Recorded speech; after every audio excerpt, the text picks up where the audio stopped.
Olá pessoal do sexto ano, aqui é o professor Peterson da disciplina de Educação Física e queremos conversar com vocês sobre o parkour, mais uma das nossas práticas corporais de aventura. Vem comigo então conhecer mais essa. Parkour é aquela arte de passar por obstáculos, né? Inventando formas e maneiras de superar esses obstáculos. Então, o nosso objetivo é conhecer as práticas corporais da aventura parkour, a sua origem, os seus benefícios e como que ele se desenvolve, como que a gente pode praticá-lo. Sabia que dá para praticar até aí na sua escola? Você já vai entender o porquê. E aí, você sabe o que é parkour? Como que surgiu? Onde pode ser praticado? Quem pode praticar? Será que somente aqueles atletas profissionais podem fazer o parkour? Vamos aprender um pouquinho? Então, o parkour é uma atividade onde seus adeptos, os tracers ou os tracers, percorrem um caminho cheio de obstáculos, como rampas, escadas, muros, corrimãos, calçadas, árvores, qualquer lugar onde se possa escalar e explorar apenas com os recursos do corpo, de forma ágil e superando seus limites. E tem por finalidade chegar ao final do percurso em menos tempo. A ideia do praticante de parkour, do tracer, é que tudo pode ser um obstáculo, até o degrau de uma escada, o corrimão da escada, uma árvore, um muro, uma lixeira, uma diferença de nível na calçada, tudo isso pode ser encarado como um obstáculo. E o tracer, ele vai inventar um jeito, uma maneira de vencer esse obstáculo, de transpor esse obstáculo de forma diferente do que uma pessoa normal faria. Seria contornar, vamos dizer assim, esse obstáculo. Ele vai vencê-lo de uma forma diferente, tá bom? Vamos entender um pouquinho melhor? Olha só, o parkour nasceu nos subúrbios de Paris, na França, quando Sébastien Foucan e David Belle passaram a utilizar técnicas de uma atividade conhecida como método natural, uma modalidade na qual Raymond Belle, pai de David, era especialista. A ideia é que isso consiste em ultrapassar todos os obstáculos que forem aparecendo, usando apenas a força física e a agilidade do seu corpo. No Brasil, a modalidade ficou conhecida por volta de 2004 por vários praticantes que se identificaram com o esporte. Nesse período, foi criado o primeiro site. Uma coisa interessante do parkour no Brasil é que ele é uma atividade esportiva que nós conhecemos através da internet. Exatamente. Assistindo vídeos na internet é que os brasileiros acabaram tendo o primeiro contato com o parkour. Depois veio esse primeiro site mais especializado no assunto e daí sim começaram as práticas efetivamente da modalidade em solo brasileiro, né? Então nós podemos dizer que quem trouxe o parkour para o Brasil foi a internet, tá bom? Esses participantes já brasileiros foram se adaptando ao estilo e formando grupos aqui no Brasil, e a cada dia iam surgindo adeptos a essas modalidades. Por que eles foram se adaptando, né? Eles foram adaptando as acrobacias, né, aos obstáculos naturais aqui das cidades brasileiras, principalmente, tá? O praticante do parkour é chamado de tracer ou traçador em português. Por que essa ideia? Porque ele traça o caminho que ele vai percorrer, como se ele desenhasse, imaginasse o caminho antes de percorrê-lo e depois ele executa o seu traçado, tá bom? Seu objetivo é tentar encontrar um meio de fazer os caminhos que as pessoas normalmente fariam andando, ele vai fazer de maneira diferente. Por isso, ele observa o caminho a ser percorrido e traça uma trajetória diferente. Primeira atividade nossa, ó, já chegamos na nossa primeira atividade. vamos aprofundar nossos conhecimentos sobre a origem do parkour. Para isso, eu vou deixar aqui o link de um vídeo que vocês vão consultar, tá? Depois de você assistir esse vídeo, você vai conversar com os seus colegas de turmas e também com o professor da sua turma, sabe, sobre quais foram as suas impressões sobre o parkour. Então, um tempinho agora para vocês fazerem aí as suas anotações, anotar o link se quiser ou procurar no material que está disponível lá para vocês, tá bom? Um abraço e a gente volta logo.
Continuando então nossa conversa sobre o parkour.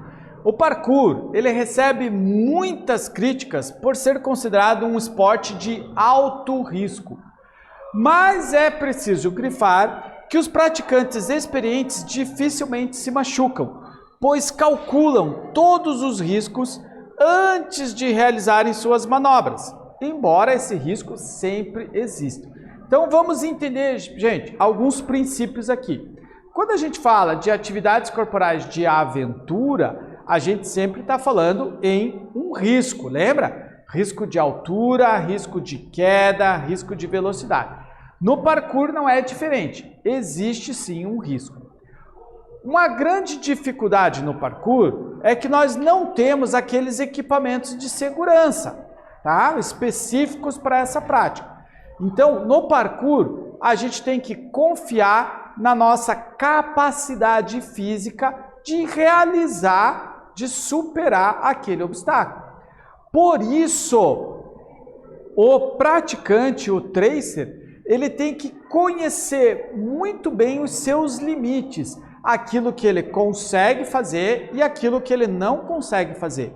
Porque na hora que ele vai traçar a sua rota, ele vai traçar uma rota de acordo com aquilo que ele tem certeza que ele faça, tá? Se ele colocar uma rota que para ele é impossível ainda, com certeza ele vai acabar aí encontrando uma dificuldade e sofrendo um acidente, né? Algo parecido com o que vocês estão vendo na nossa imagem aqui, né? Então esses dois praticantes aqui, esses dois tracers, calcularam errado a sua rota, né? E acabaram tendo problemas, tá? Então, o que nós temos que ter ao desenhar essa rota é a garantia que realmente a gente consegue fazer, tá bom? Essa prática do parkour traz como benefícios físicos o fortalecimento dos músculos, desenvolvendo principalmente a agilidade, né? Nessa busca por superar esses obstáculos, o praticante, né? O tracer, ele tem que ser muito ágil, ele tem que ter muita agilidade. Concentração no que ele está fazendo. Cada obstáculo tem que ser vencido com concentração. Eu só vou me preocupar no próximo obstáculo depois que eu passar esse. Então, eu estou concentrado na minha ação, tá? O dinamismo, a força de vontade, fortalece o corpo e a mente de forma integral. Então, ele não é uma atividade só que desenvolve o nosso corpo, mas também desenvolve a nossa mente. Por quê? A partir do momento que eu vou conseguindo superar esses desafios, esses obstáculos, né, que eu vou colocando nas minhas rotas, né, eu vou melhorando a minha autoconfiança. Eu acredito mais na minha possibilidade, no que eu consigo fazer. Eu aprendo mais sobre os meus limites. Eu sei o que eu posso superar, tá? Então isso é que vai fortalecendo a minha mente, vai melhorando a minha autoestima, certo, pessoal? Então olha só, os benefícios ainda ambientais se referem ao se tornar parte da cidade onde o parkour é realizado, tendo zelo pelo local, ocupando-o de forma natural e atribuindo diversão e treinamento a seus componentes, como escadas, corrimãos e bancos. Olha só, lembra quando a gente estudou aí essas atividades corporais em contato com a natureza? A gente aprendeu que o praticante de atividades corporais junto à natureza, ele também é um ecologista, então ele mantém o cuidado de preservar aquele ambiente natural onde a atividade acontece. Como praticante do parkour, como o parkour é uma atividade que pode ser realizada em meio rural, mas é muito mais praticada em meio urbano, ele também visa o cuidado com as cidades. Assim como a gente preserva o meio ambiente lá, né, de aventura rural, na floresta, na montanha, a gente também preserva o ambiente de aventura urbano, né? Então, o praticante do parkour, ele não estraga os obstáculos naturais da cidade, como o corrimão, como a escada, como o banco, como uma placa, né? Como uma mureta. né, ele tem o cuidado com a cidade aonde ele mora, porque cuidando da cidade onde ele mora, ele preserva o local aonde ele realiza a sua atividade, ok?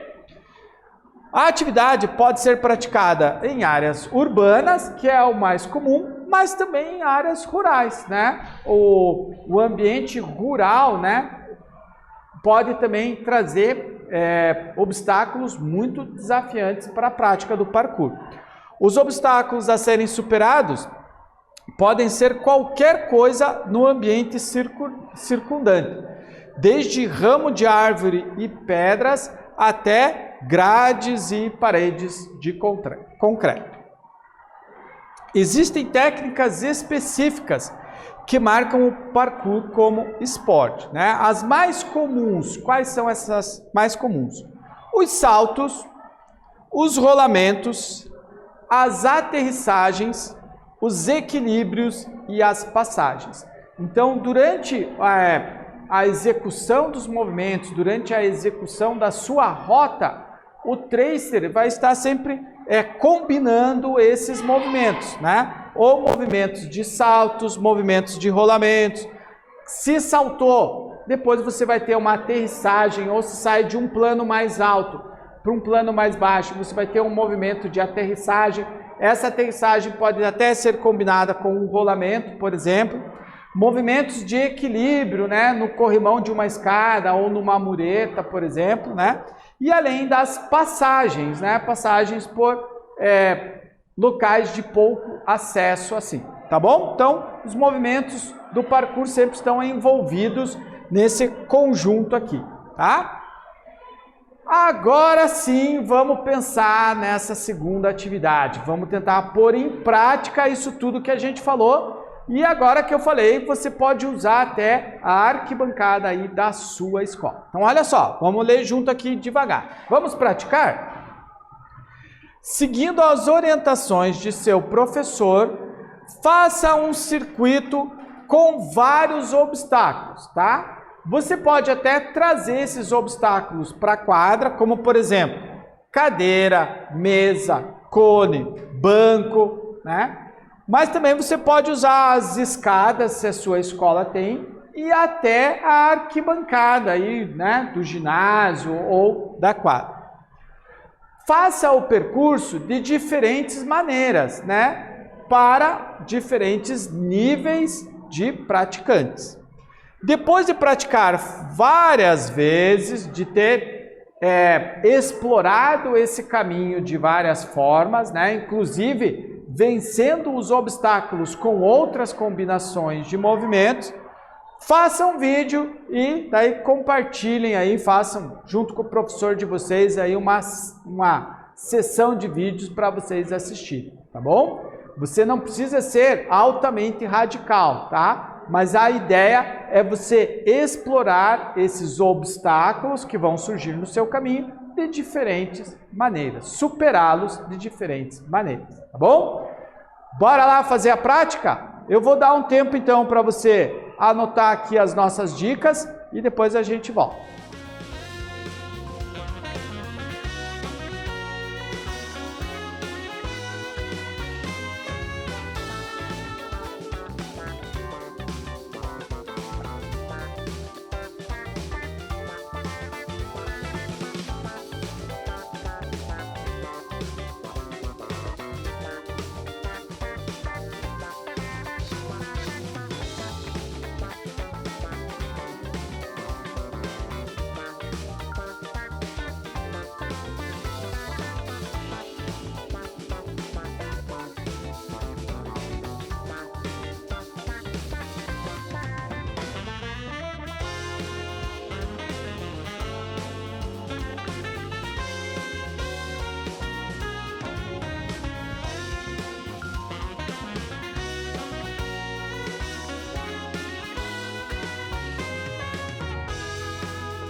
Pessoal, lembrem-se que vocês não precisam ser altamente radicais nesse seu circuito, tá? Comece com um circuito básico aí, com alguns movimentos, tá? E conforme você for melhorando, for aí tendo mais confiança nos movimentos, você vai, né, dificultando a sua rota, tá? Dê uma olhadinha só no GIF aqui do nosso exercício, tá? Você pode até usar ali como inspiração para a sua primeira experiência no parkour. E depois você vai aí, né, melhorando e dificultando as suas rotas, tá bom? A ideia é não ficar parado. Todo mundo pode fazer parkour, então bora lá praticar, tá bom? Por aqui a gente vai dar uma relembrada então do que a gente conversou. O parkour tem origem no termo francês parcours, que significa percurso, inspirado no treinamento dado a militares e a um método de ginástica natural, né? Utilizado lá pelo David Bailey, né? Pensado, criado pelo David Bailey. Utiliza elementos rurais e urbanos como obstáculos, movimentos do cotidiano que naturalmente já estão naquele ambiente, como por exemplo uma escada ou um banco de praça, né? Ou uma árvore, né, na praça ou no campo, né? Esses elementos é que se tornam os obstáculos.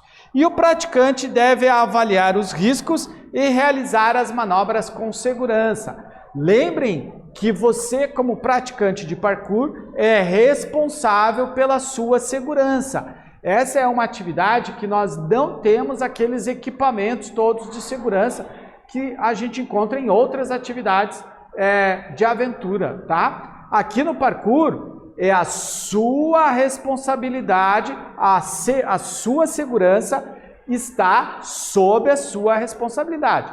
Então, haja com responsabilidade, pratique a atividade, mas sem descuidar com a segurança, ok? Muito bem, pessoal, ficamos por aqui. Espero que vocês aí possam ainda experimentar, fazer o seu experimento do parkour. Um abraço para todos. Tchau, gente!